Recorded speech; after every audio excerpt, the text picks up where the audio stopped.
اسی طرح آپ علیہ الصلوۃ والسلام کا سونا بھی ہمارے لیے رحمت ہے۔ ایک غزوہ سے واپسی پر رسول اللہ صلی اللہ علیہ وسلم کے ساتھ صحابہ کرام تھے۔ رات کا وقت تھا، ایک جگہ پر ڈیرا ڈالا رات گزارنے کے لیے۔ تو آپ صلی اللہ علیہ وسلم نے حضرت بلال رضی اللہ تعالیٰ عنہ سے فرمایا کہ آپ پہرا دیں،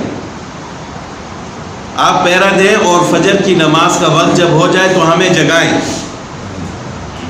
تو باقی صحابہ کرام رسول اللہ صلی اللہ علیہ وسلم آرام فرمانے لگے، حضرت بلال رضی اللہ تعالیٰ عنہ پہرا دے رہے ہیں۔ تو انسان ہے، اچانک ان کی بھی آنکھ لگ گئی اور فجر کی نماز کا وقت گزر گیا۔ اور جب سورج طلوع ہوا، سورج کی کرنیں جب رسول اللہ صلی اللہ علیہ وسلم کے چہرے انور پر پڑی تو آپ صلی اللہ علیہ وسلم بیدار ہوئے اور بلال رضی اللہ تعالیٰ عنہ سے پوچھا کہ آپ نے ہمیں جگایا نہیں نماز کے لیے؟ تو حضرت بلال رضی اللہ تعالیٰ عنہ نے فرمایا کہ یا رسول اللہ صلی اللہ علیہ وسلم، جو چیز آپ پر غالب آ گئی تھی وہ میرے اوپر بھی غالب آ گئی، یعنی میرے اوپر بھی نیند غالب آ گئی تھی، میری بھی آنکھ لگ گئی، مجھے بھی پتہ نہیں چلا۔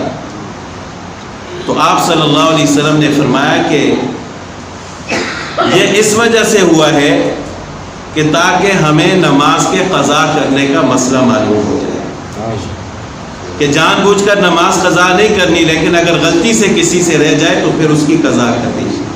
تو آپ صلی اللہ علیہ وسلم نے پھر اس فجر کی نماز کی قضا فرمائی۔